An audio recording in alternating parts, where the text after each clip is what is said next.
What's more dangerous than being judged is being misunderstood.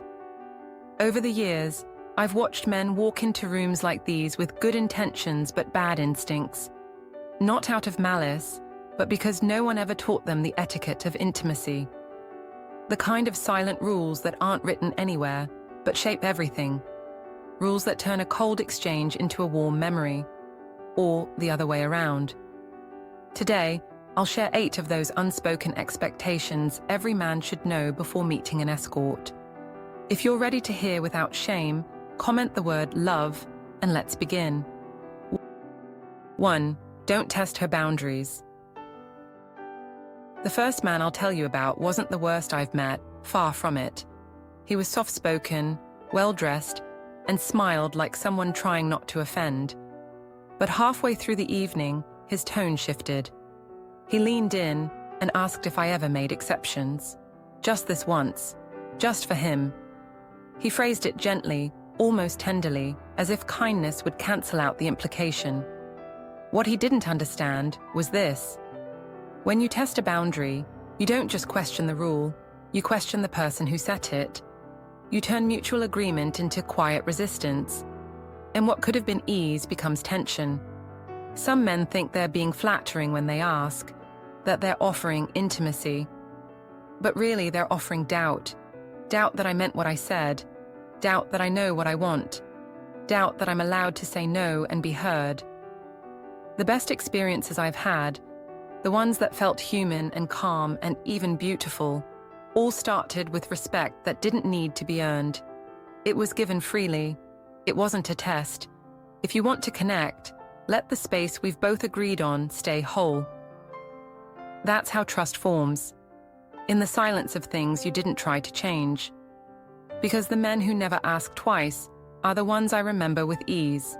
Not because they were perfect, but because they didn't push. They didn't need to. 2. Don't pretend this is love. The man who came after was different from the first. He arrived with flowers, a large, carefully chosen bouquet. He smiled shyly and said he didn't want anything physical, just company, just someone to talk to. And for the first hour, that's what it seemed to be. Until he started calling me by a pet name. Until he touched my hand too long, searched my eyes too deeply, and spoke like he was falling in love. Men like him don't come in asking for more, not directly. They come in hoping that if they act kind enough, soft enough, poetic enough, the arrangement will quietly transform into something it was never meant to be. What they don't realize is this. Pretending it's love doesn't make it love. It makes the room heavy. It turns connection into confusion. It makes me feel like I'm being watched for reactions I didn't agree to give. I'm not here to become someone's fantasy. I'm here as myself, within the terms we both chose. When you blur those lines, you don't deepen intimacy. You disrupt it. You make everything harder than it needs to be. The most genuine moments I've had weren't with men who tried to create magic. They were with men who respected reality, who let the evening be what it was, without layering it with make-believe. So don't pretend this is love, especially when you know it isn't. Not because love is wrong, but because honesty in this space is rarer and far more powerful. 3. Don't be casually late. The third man wasn't like the others. He didn't ask for more. He didn't try to create a fantasy. But he showed up 40 minutes late without a message, without a trace of apology, beyond a quick, hope you weren't waiting too long. Then he reached into his wallet, pulled out extra cash and said, "This should make up for it." But time isn't just something you buy back. It's something you show up with. Or you don't. When a man arrives late and shrugs it off, he doesn't just delay the evening. He changes the energy. He makes the moment feel secondary, like something squeezed between more important things. And when he tries to patch it up with money, what he's really saying is, your time is only worth what I'm willing to pay for it, not what I'm willing to protect.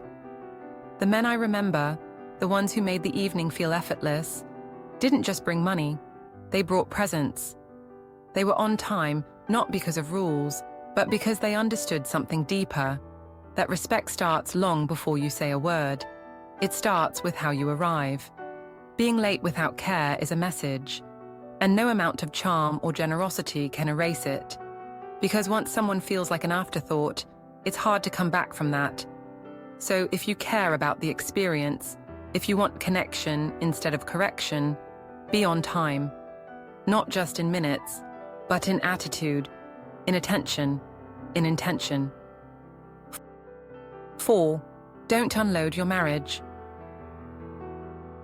The man who followed was quiet at first, thoughtful, polite. But as the minutes passed, his words grew heavier. He began to speak about his wife, how she used to laugh, how distant she'd become, how long it had been since they touched. Then came the photos, family vacations, anniversary dinners. The look in his eyes wasn't lust or even longing. It was loss.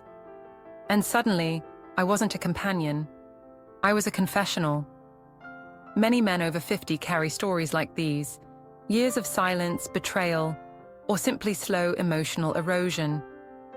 They come hoping to feel something again, to be heard, to be seen. That's human. But what they often forget is that this space isn't meant to hold the weight of their marriage. When a man brings his entire past into the room, especially the unresolved parts, he doesn't just lose me, he loses himself. He stops being present. He speaks to ghosts and memories, not to the person sitting in front of him. There's a difference between being emotionally open and emotionally unfiltered. One invites connection, the other creates confusion. You don't need to hide your heart, but don't hand it to someone who didn't ask to carry it. If what you need is therapy, seek it. If what you want is connection, start with clarity. Leave the history behind. Because I can offer presence, I can offer care, but I cannot compete with the ghost of a woman you still miss, and I shouldn't have to. 5. Don't negotiate the agreement. The next man came in with a warm smile and a soft voice. He was gentle, almost shy, the kind of man who seemed easy to be around. But just a few minutes in, he leaned closer and asked, "Would it be possible to stretch the time a little?" Then he added, "Just one extra thing, nothing big." He wasn't pushy, he was polite, and that's what made it harder to call out. Some men believe that if they phrase it gently enough, or offer extra money quietly enough, it stops being negotiation. But it doesn't. It's still pressure, just disguised as kindness. The problem isn't the question itself, it's what the question represents. We already agreed on the boundaries. We had a clear understanding. And when a man tries to reshape that midway, even softly, it sends a different message. That the agreement was never solid, just a starting point for persuasion. I've learned this.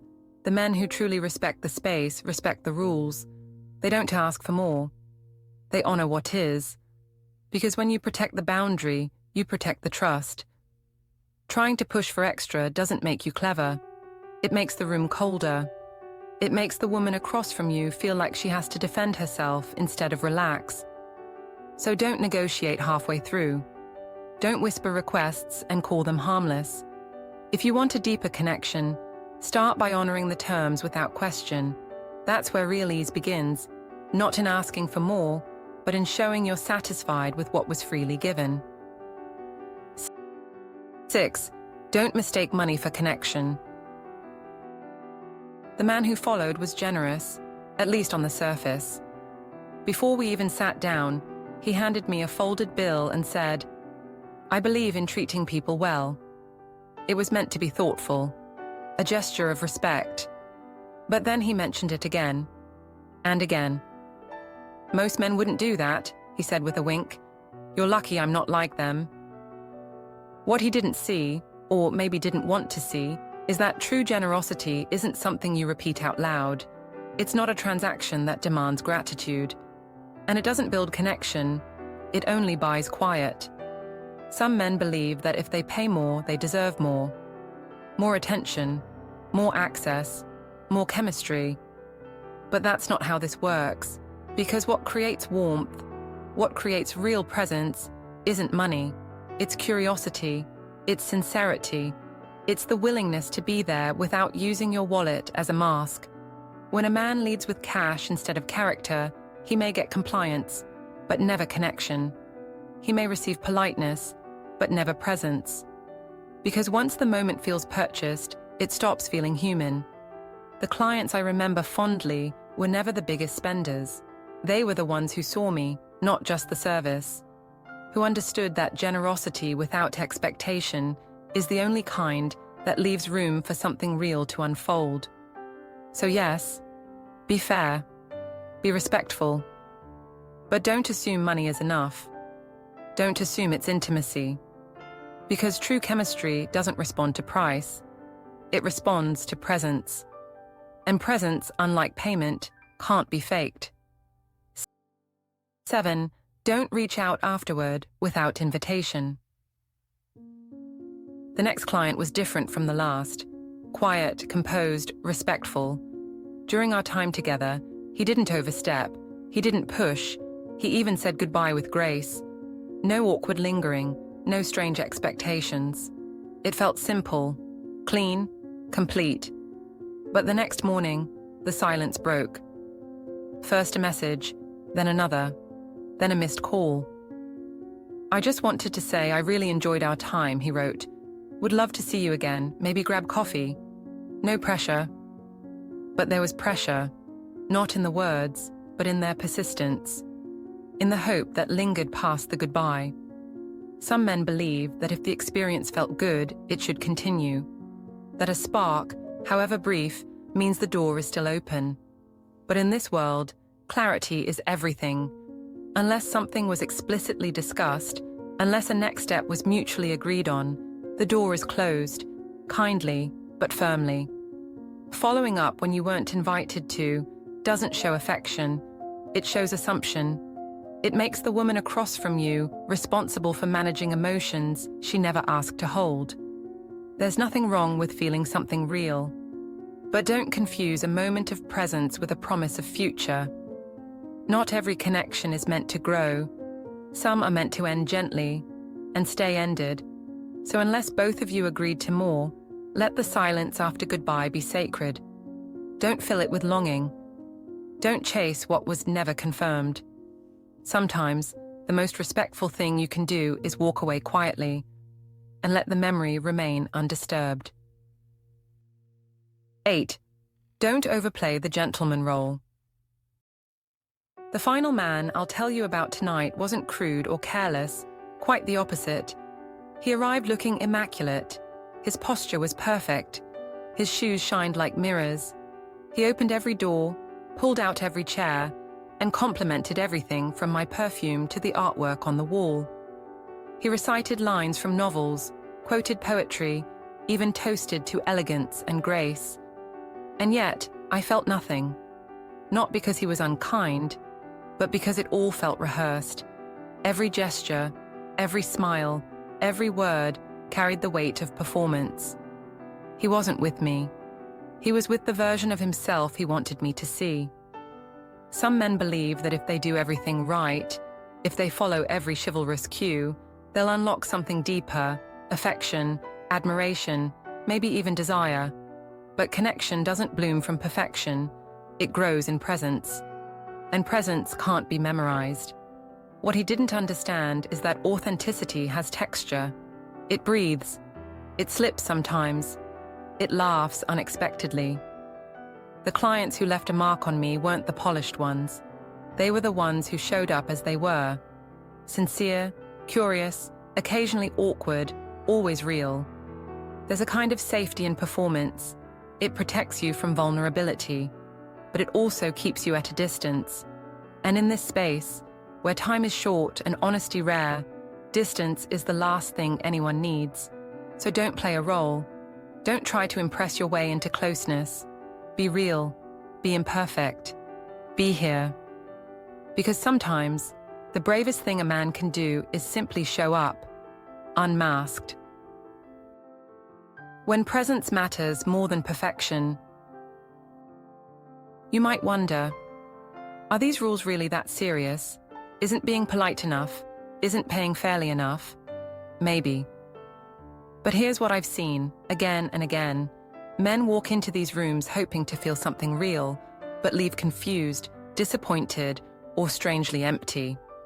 Not because they were bad people, but because they weren't truly present. They brought performance, assumptions, fantasies, or worse, ghosts from their past. But connection doesn't respond to effort that's forced. It responds to honesty, to calmness, to the quiet strength of someone who doesn't need to impress, only to be real. These 8 rules aren't about control. They're about clarity. They're not about restriction. They're about respect, for the space, for the moment, and for yourself. So if you've made any of these mistakes before, it's okay. We all have. What matters now is what you choose next. Will you show up with intention, with kindness but without pretending, with presence instead of performance? If this spoke to you, don't forget to like, subscribe, and comment the word love.